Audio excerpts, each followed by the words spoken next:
June of 1776, the American colonies had witnessed the Boston Massacre. The battles at Lexington and at Concord Bridge.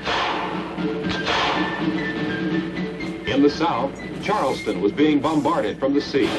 Something had to be done to bind 13 separate colonies into a fighting force that would work together against a common foe. What was to unite us? How were we to stay together? We'll find out today when Discovery goes to Philadelphia for a first-hand look at the Declaration of Independence.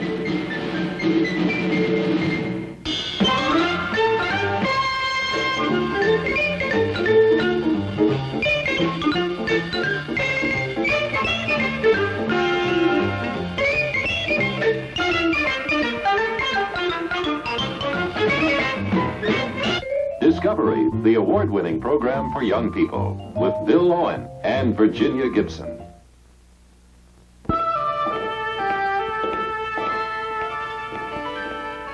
One morning in July of 1776, Thomas Jefferson walked into Independence Hall. He added his voice to those of the delegates in there. A group of angry, arguing men, arguing about something we take very much for granted, independence. But for them, it was a new idea, a dangerous new step on the way to becoming a country.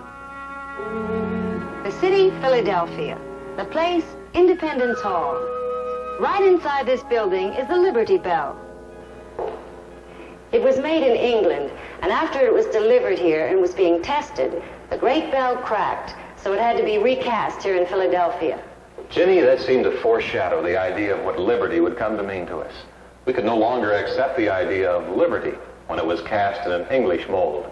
We had to remold, remake it, to serve the needs of a new country. And it was done in the Assembly Hall. 40 men met that very hot July to consider, talk about, and finally write and sign the Declaration of Independence. This really isn't a very large room. The actual dimensions are 40 feet square, and the ceilings are 20 feet high. The windows on each side were probably closed that July in 1776 because the men here felt they had to have complete secrecy to work out this important document. They didn't want the newspapers to publish rumors or gossip. Why did we feel we had to declare our independence from England?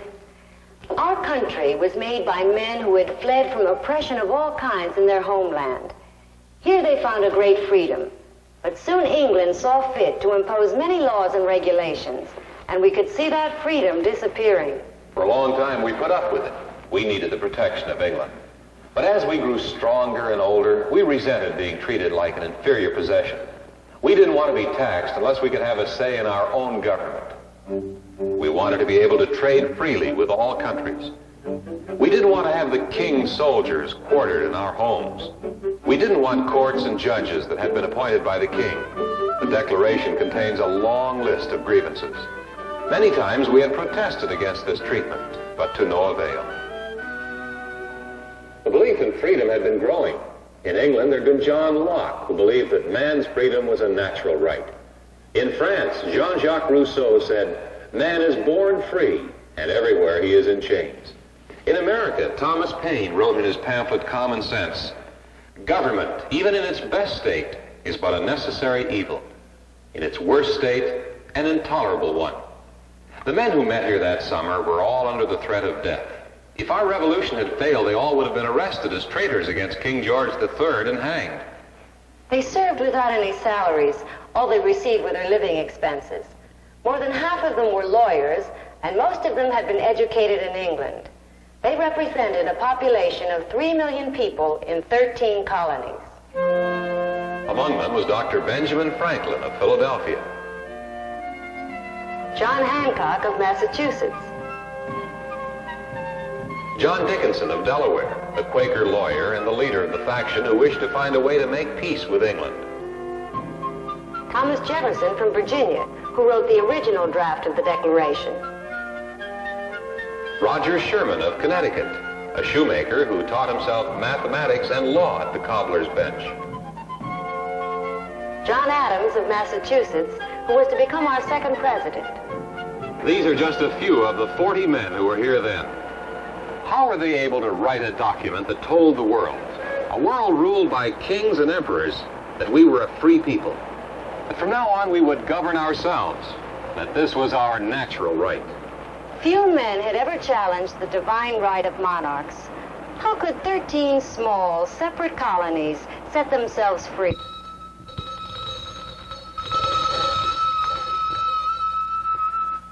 With the ringing of this bell, the Second Continental Congress started its business every morning at 9.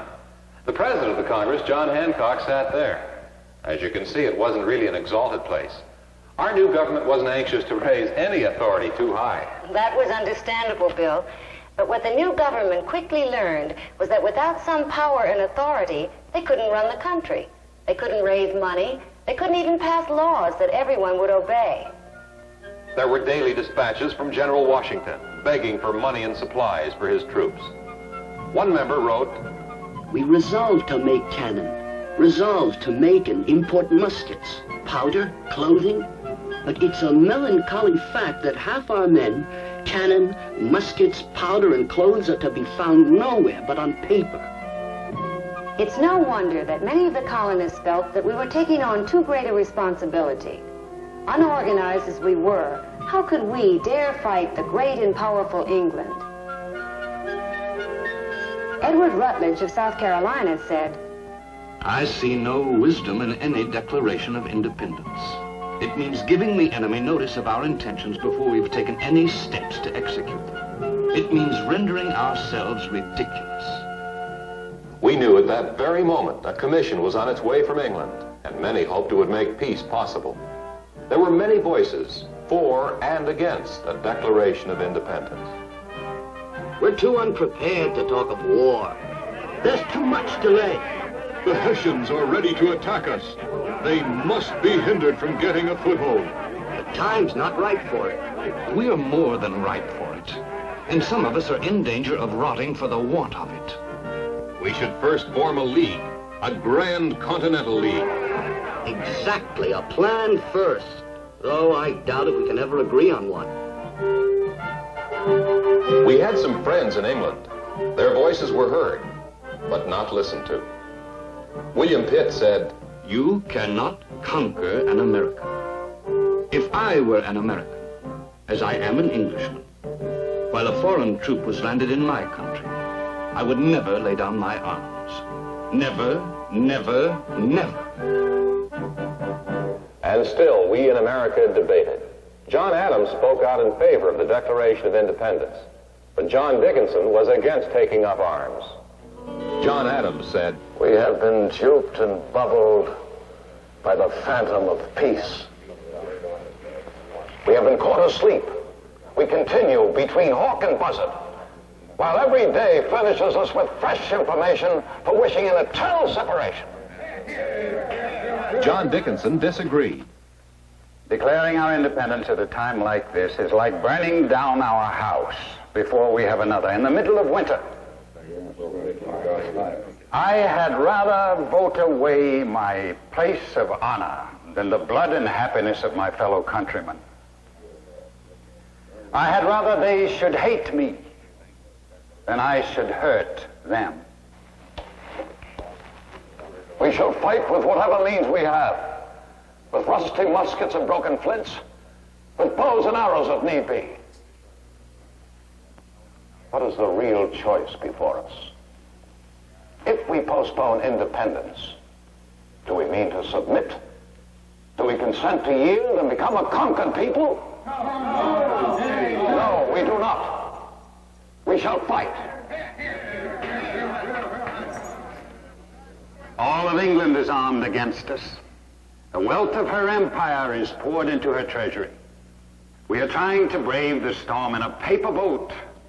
When every argument is adorned with passion and eloquence, we should beware of that which may please yet mislead. We shall not fail.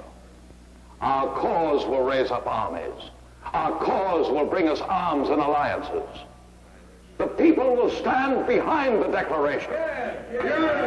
We shall weep at our folly. The war will be carried on with ever-increasing severity. The setting loose of the Indians, the incitement of the blacks, the burning of our towns, And apart from everything else, we shall be overwhelmed with debt. We shall be united. We shall fight for freedom. We shall win the respect of the world. And we shall not die on the scaffold. Do I lose the affections of my country? Do I lose life itself? I must speak out and speak the truth as I see it. All I hope for in this life, I stake on our cause. Sink or swim, live or die, to survive or perish with our country. That is my unalterable resolution. And so they finally voted to put their demands for freedom into a document, a paper for all the world to see.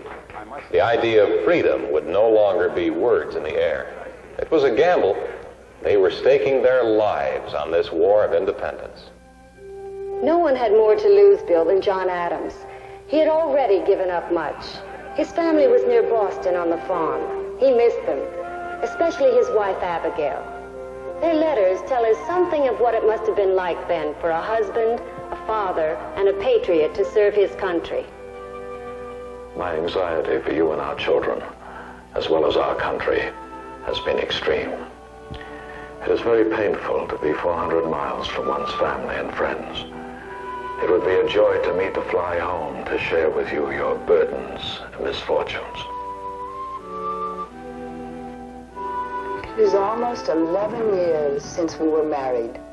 Not more than half that time have we had the happiness of living together. I pray God for your health.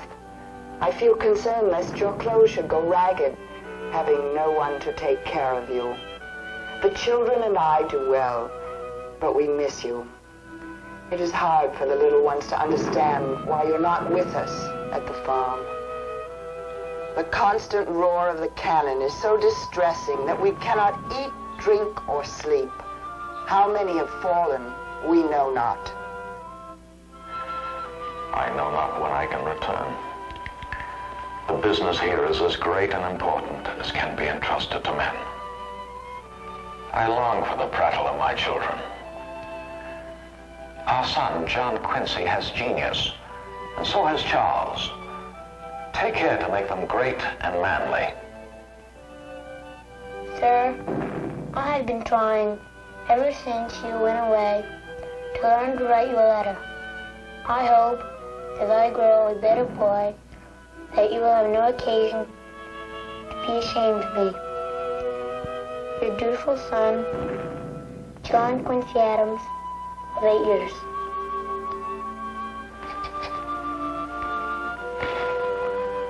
I believe my children will think I might have labored a little for their benefit. I will tell them that I have studied and labored to procure a free constitution for them. That was how John Adams thought about his family and his country. While his wife Abigail worked at home to keep the family together, he was in Philadelphia working to bring 13 states together. Years later, his son, John Quincy Adams, became our 6th president. There were many changes and compromises before we had a Declaration of Independence. In fact, an important paragraph was taken out.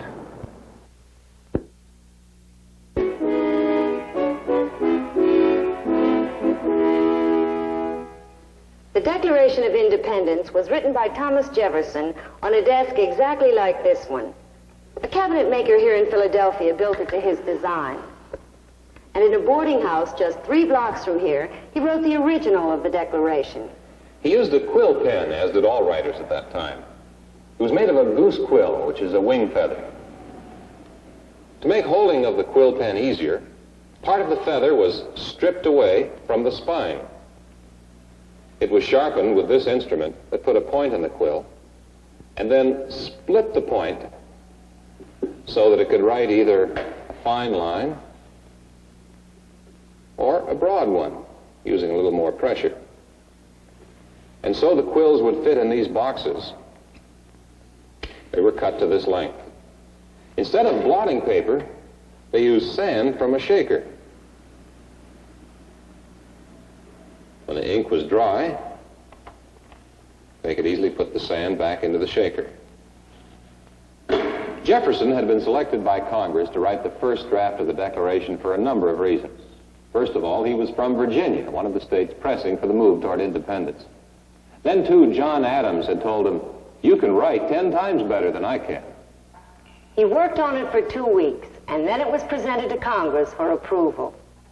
As you might have expected, there were more speeches and debates on it. Most of the changes were small. Some felt that calling George III a tyrant was undignified, so they changed it in a few places. Also, some harsh words against the English people themselves were softened. The only large change was the removal of the last paragraph, as Jefferson wrote it. In it, he strongly condemned the practice of the slave trade and seemed to lay the entire blame at the feet of King George III. We and the British had been trading in slaves for more than 100 years. It had been a profitable business for many British merchants and ship owners. In the 13 colonies, slaves numbered 500,000, 1/6 of our population. For a long time, there'd been opposition to the institution of slavery. And that's where the matter stayed. Until the clause against slavery in the slave trade was cut out, there would be no declaration of independence, because Georgia and South Carolina stood firm against it. Thomas Jefferson felt very strongly about it.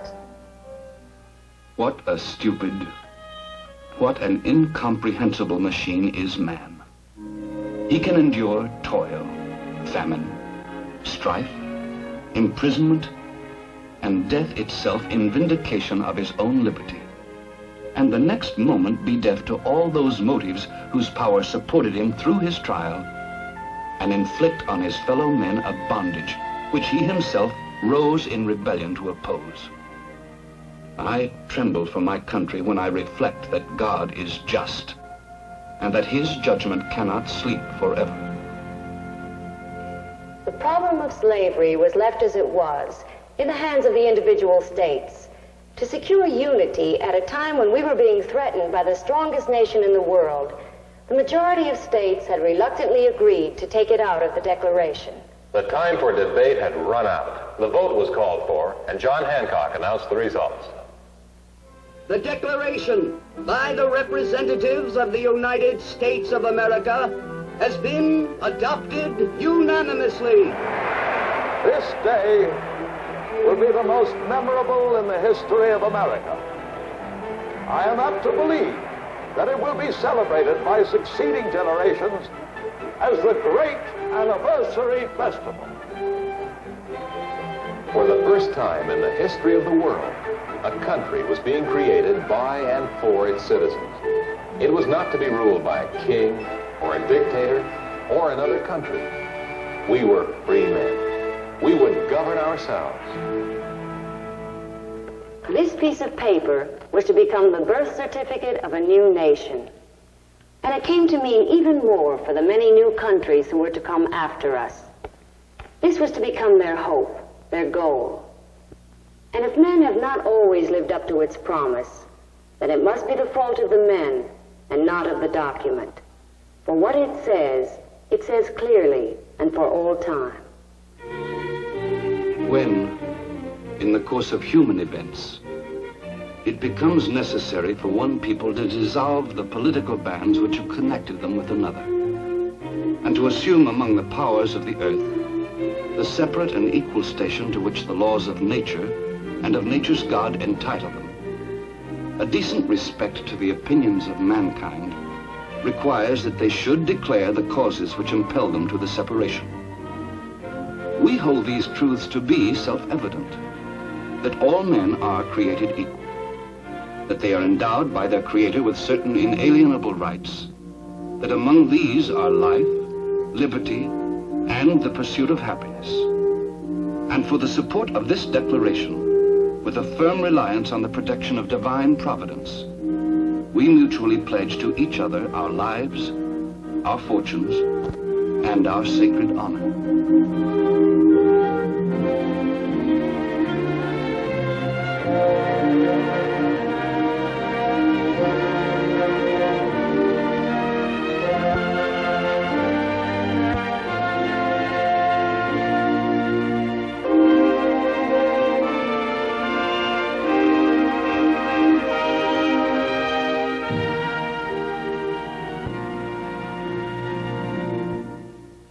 We hope you've enjoyed Discovery's program today on the Declaration of Independence. There are many fine books on this subject, and also on the history of this era. If you'd like to find out more, then ask your librarian for any of these books. Pathways to Freedom by Edwin D. Hoffman, The Declaration of Independence with an introduction by Dwight D. Eisenhower, and this book, America is My Country, by Harriet M. Brown and Joseph F. Guadagnolo. The Discovery Unit's transportation and promotional consideration provided by United Airlines.